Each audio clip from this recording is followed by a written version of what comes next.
and that's when to use fluorescent powder over a traditional black powder, a white powder, or a gray powder. So I was fortunate enough when I was driving around, I found this on the side of the road, and this is a granite or marble sink. It has gray, white, a little bit of brown in it. So when you're trying to develop this with a white powder or a black powder, you're not going to get those ridge details that you really are looking for. So here's the solution. We can use our fluorescent powder. I'm going to use orange, but you could use green, orange, red. You could use whatever powder that you want. So this is what we're going to do. First, I'm going to put my gloves on. And then what I'm going to do is I'm going to develop this print on the sink here. And then I'm going to zoom in on it so you can really see the difference. So I'll develop it with an orange, I'll develop it with the black, and I'll develop it with the white. A couple different prints. And then you will zoom in, and I'll use the alternative light source. Today we're just going to use our battle light. I'm just going to use a UV light. I'm not using a blue light where you need the goggles or anything like that. And I still think you're going to see fantastic results. So I'm going to use a feather brush for this today.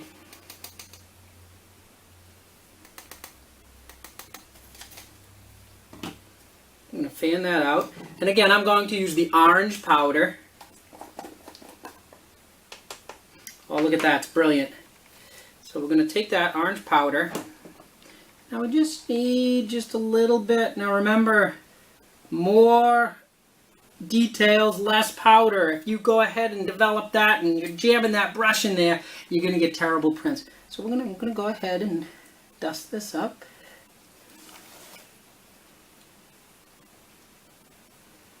Now this is where we're really going to see what type of results we have. So I'm going to take my ultraviolet light. I'm just going to shine it on there. Those prints just jump right out of here. Why don't we go ahead and zoom in on those so I can really show what detail we have here. So we can see here, when I zoom in on this, you can see those ridge detail in 3 fingerprints. I have my light on low. This battle light allows me to turn down the power of the light so I can try to show you those ridge details. Otherwise it gets overpowered. Today we're going to use a small particle reagent. We're going to use a product called wet print. The small particle reagent is going to allow us to develop fingerprints on wet surfaces. This is fantastic if you're on a scene and you have a product that is submerged in water, or a stolen car that's out in the rain, or even today we're going to use a window, and you can pretend that this window was outside and it's raining outside and you still wanted to develop your fingerprints. Not only are we going to develop fingerprints that are wet, we're going to lift fingerprints that are wet. There's no need to wait for them to dry, and I'm going to show you a technique to do that. So what I have set up today is I have a window that may have some fingerprints on it. We're going to use our wet print to try to develop the prints. Then we're going to use our tape to lift the prints. I also have set up some cups that have been submerged in water, and we're also going to try to develop them with the wet print. So let's get started. The first thing I'm going to do is put on gloves. You wouldn't want to use this stuff inside because it's very messy.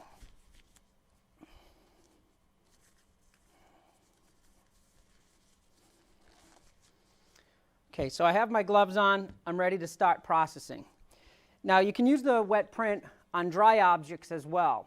If you have already superglue fumed an object and then you used a dye stain and you didn't get fingerprints, you can then try to use the wet print. But today we're going to focus on fingerprints as if they were outside and they're wet. So you're going to find the bottle that has the 1 on it. And you need to make sure that you shake it, because the particles that are in the wet print are heavier than the liquid, so you have to make sure that you're shaking it throughout. So we're going to start at the top.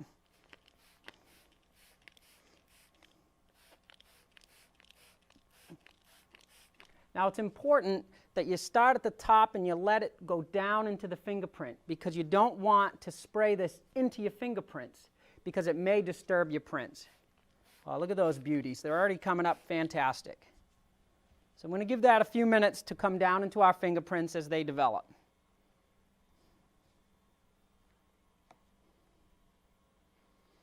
Then we're going to take the number 2 bottle. This is just filled with water.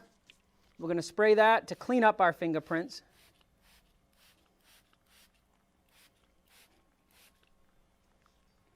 Again, it's going to be very important to start at the top and let it flow down. You don't want to spray it into your fingerprints. You're going to disturb those fingerprint ridges. Now we can see here we have beautiful fingerprint ridges on all of these fingerprints. Now normally people would say you have to wait and let these dry before you can lift them. That's not the case. So what I did today is I have some tape that I had already measured just so that we can get going on our lifts. So what we're going to do is take the tape, you're going to put it right over your fingerprint. You're going to use a squeegee.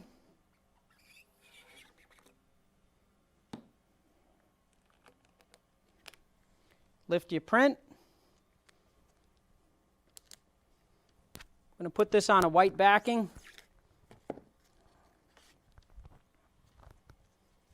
And there we have our fingerprints. Now, I don't need to tell you all the different reasons why you would need to develop fingerprints on paper. It could be for a bad check case, it could be for a suicide note, or any other questionable documents that you want to process. So let's get started. I'm just going to use one of these envelopes that we have.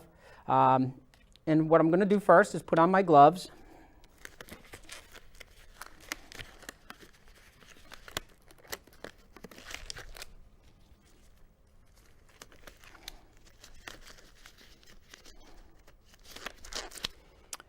Okay, so I have my paper here. I'm just going to move these other things aside. So I'm going to go ahead and break this ampule here. Now as you can see, there's a stopper on each side here so that the iodine's not actually going to come out. It's going to actually be just the crystal. So I'm going to put my hand around that. Now here's the part where you're going to blow into this end, and the fumes are going to go through the iodine and then come out the end of the tube and onto your paper.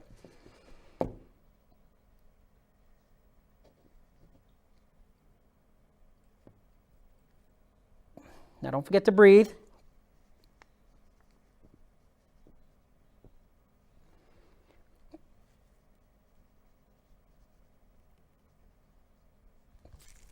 Okay, I'm going to put this in for the close-up. You're going to see that ridges have developed from our fingerprint that is on our paper. It's right here. I'm going to put that in so you can zoom in and see that.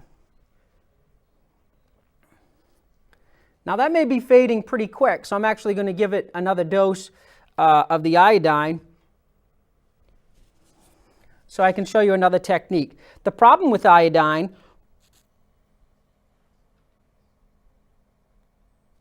is just exactly what we saw. Once it fumes, it dissipates and the print can go away. So that's kind of an issue when you're trying to preserve this if you wanted it as evidence. So I'm developing this print and I keep developing it more and more. So what we can do to preserve this print is we can use an iodine enhancer. And this is similar to the tube that we just used. There's ampules inside, and we're going to break those. And then we're going to turn it down, and that liquid,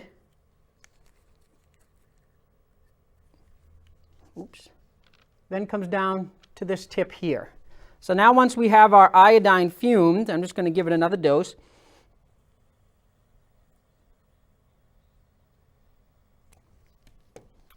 We're going to use our enhancer very gently. Now what that enhancer is going to do is that's going to fix the print onto our paper. So now we have those ridges that are on that paper that we used with the iodine.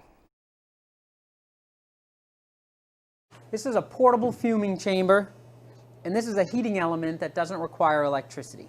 Let me demonstrate. So in this bag, you have your base,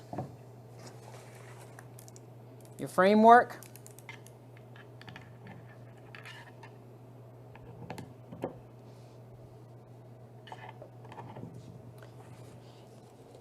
You have your hook, if needed, for evidence. And you have your bag.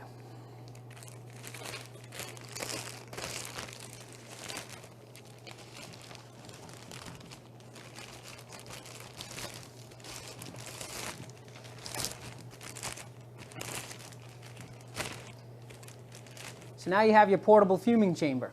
It fits inside the bag. You can take it in and out of your crime scene kit.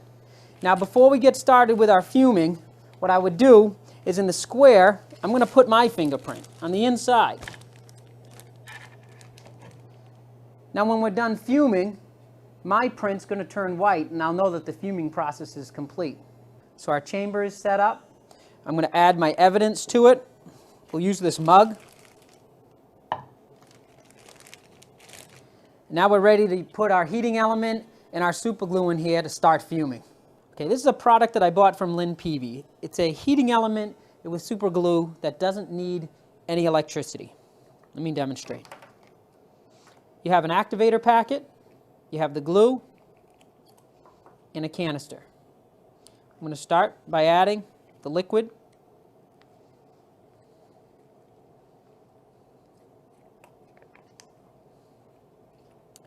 There's a tab on the bottom of the canister. I'm going to pull that off. I'm going to add that.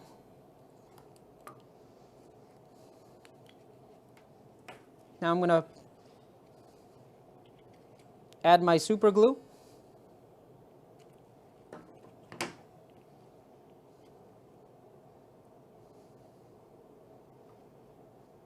Now it's ready to go underneath the hood.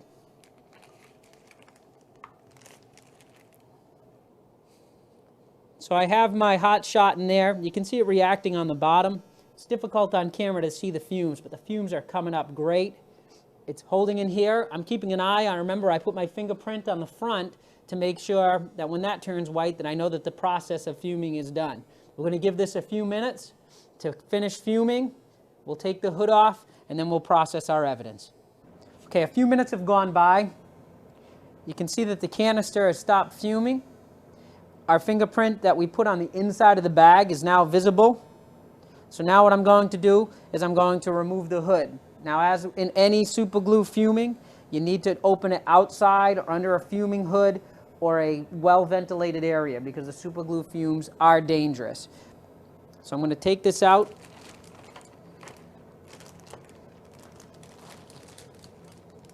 We can see that the canister has stopped bubbling. So we're just going to put our cover on that.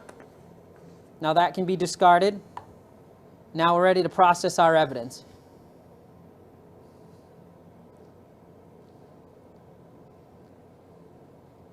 And there's our fingerprints visible on our mug.